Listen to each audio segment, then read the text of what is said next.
Okay, chapter 14, A Leap of Leopards.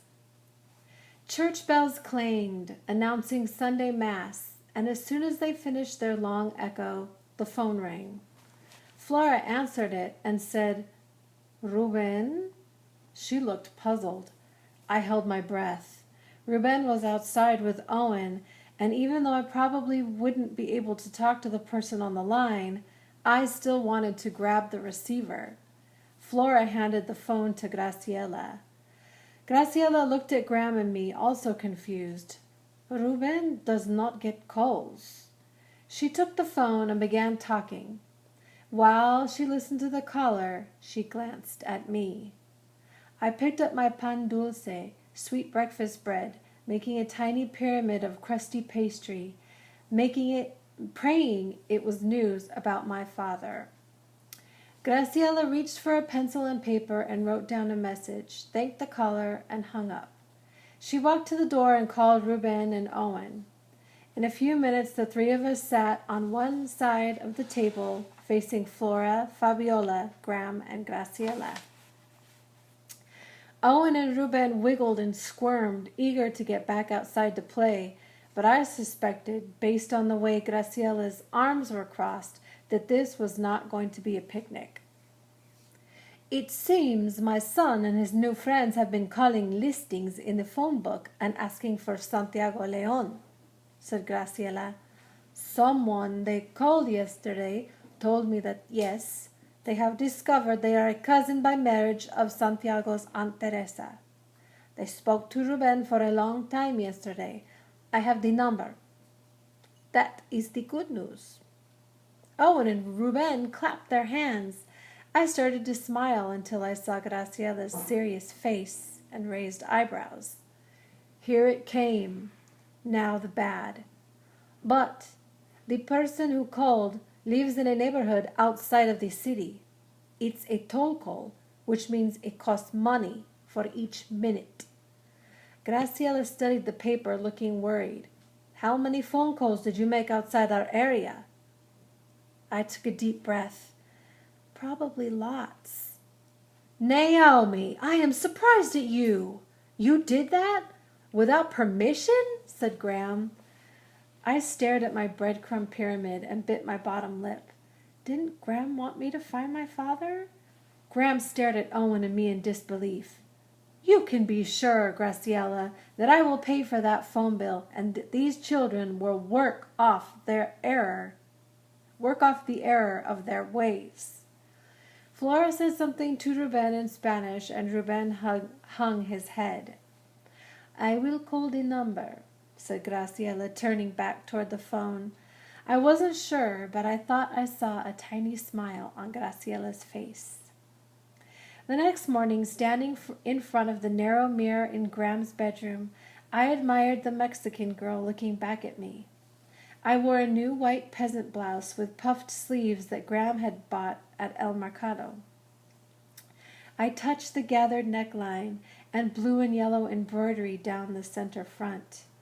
Graham always said that clothes made the person, meaning that when a girl put on a wedding dress, she felt like a bride, or if she put on a three-piece suit, she felt like a business person.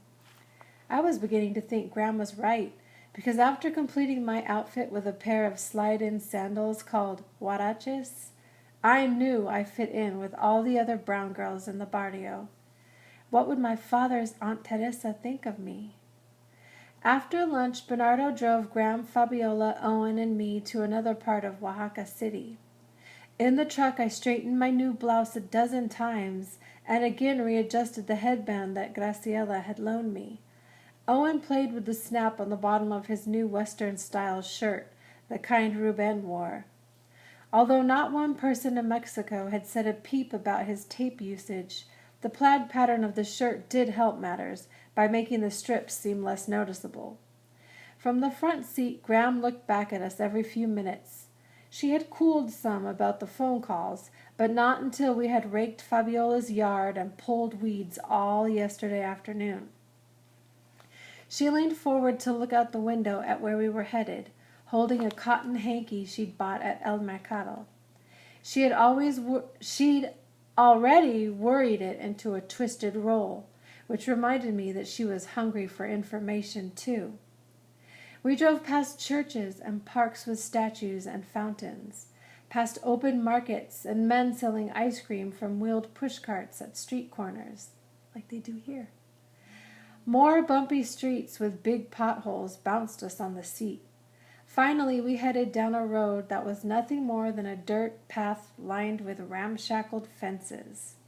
The size and condition of some of the houses made Baby Beluga look like a mansion.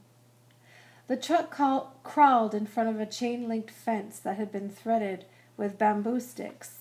"Aquí, mira," said Bernardo. "This is the address," said Fabiola. We got out of the truck and Bernardo opened the gate. The small wood house seemed to lean to the right, as if one side was shorter than the other. The yard was dirt with flower beds marked off by rocks arranged in circles and circles. Ceramic statues of saints decorated almost every flower bed, along with small cement bowls filled with birdseed and old cooking pots filled with water. A tiny woman came out of the house wearing a long flower print skirt, tennis shoes with no laces, and a white blouse with pink embroidery. Her gray hair separated down the middle into 2 long braids. Bernardo and Fabiola walked forward and spoke to the woman before bringing her to us. "This is your great-aunt Teresa," said Fabiola. "She speaks Zapotec and a little Spanish, and I speak Spanish and a little Zapotec. She says the parents of your father are no longer alive and his brothers and sisters live in another part of the state." So Zapotec, I Googled it, is a native Mexican language. So the Spanish came to Mexico and everybody speaks Spanish now, but a lot of people speak other languages that they used to speak in Mexico. So it's like native Central American language, yes. The woman studied Owen and stroked his hair. Then she took my face in her hands and turned it from side to side. Her touch was as gentle as a silky blanket. She nodded and spoke to Fabiola. "She says she can see the face of your father in your face," said Fabiola. I looked at Teresa. I searched for my father's face in hers. Did he have the same high cheeks, the same dark skin and dancing eyes? Teresa went into the house and brought out orange drinks and cookies, and we all sat in plastic chairs under a tree. Every few minutes Fabiola gave a running update on the conversation. "At one time your father's family grew corn. They carved when there was not much field work. But now that the father of Santiago is no longer alive and his brothers have moved away, Santiago is the only one to continue the carving. It is tradition that the carvers participate in La Noche de los Rábanos. A León has entered the competition every year for over 100 years. 100 years? I said. That's amazing. Does Aunt Teresa come there too? Fabiola said, "She says no, that it is too many people and the festivities continue too late at night. Besides, she has work to do for Santiago and must finish before he arrives." Teresa stood up and waved at us to follow her to the backyard. She opened a door to a wooden shed and pointed inside. On makeshift shelves of boards and bricks, a brigade of wood carvings appeared before us, painted in every bright color and decorated with fancy black lines and tiny dots. Mermaids, tigers, roosters, nativity scenes, serpents, birds of prey, dancing rabbits, cats, bugs, and lions.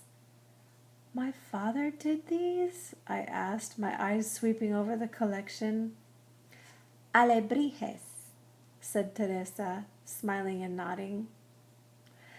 "That's the Zapotec word for wood carvings," said Fabiola. "Sometimes we call them animalitos, little wooden animals. They are Santiago's. He brings them to her several times a year. It is the tradition that the men carve the alebrijes and the women paint them. How fun. And you guys know the word alebrijes, right? From Coco. Okay. Which means they probably are spirit animals when they're carved, right? The little carved animals are the spirit animals. Teresa reached into her skirt pocket and handed an old photo to Bernardo, who handed it to me. Your father when he was a little boy, said Bernardo, with his father. Owen and I huddled over the photo. A happy boy about 10 years old held a wooden leopard and stood next to a man with a carving of a dog riding a bicycle. The boy had brown eyes, a mop of unruly brown hair, and milky brown skin. It looks just like you, Naomi, said Owen. Graham leaned over to see. For heaven's sake, you're the spitting image of him at that age. Even I could see it was true. Same hair, same eyes, same skin, same expression. I couldn't stop smiling. Teresa patted me on the shoulder, and when I tried to return the photo, she pressed it into my palm and closed my fingers around it. As we walked to the front yard, Bernardo said, There's something else.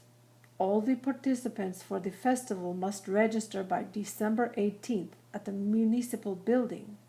Pedro, Benny, and I, we already put our names on the papers. But he comes every year, right? Said Owen. According to Teresa, he only missed 1 year when he could not get through because of the roads flooded, said Fabiola. A León cousin carved for the family in the contest that year. Teresa is convinced he will come this year with the permission of God, of course. He usually arrives in time for las posadas, because he loves very much to participate, and they start tonight. Graciela had already explained las posadas to me, how for 9 nights before Christmas, neighborhoods held their own get-togethers, walking through the streets, knocking on doors, and pretending to look for shelter, just like Mary and Joseph did in Bethlehem. Today was the 16th. He'd have to be here within 2 days to register for the festival, and tonight his favorite celebration started. My stomach turned a cartwheel. Teresa will call some of her relatives so that maybe they can get a message to Santiago, but she worries that he is traveling already. Gracias, I said and gave her a quick hug. On the way home in the truck, I stared at the photo in my hand of the smiling boy and his father. They were my family, who had come to this town year after year for one special occasion. I sat a little taller in my seat. No wonder Benny examined my carvings. I was from the León family, who had been carving in the festival for over 100 years. I pulled out my notebook and added to everything we know about our father. 9. He loves las posadas. 10. I look just like him. The end.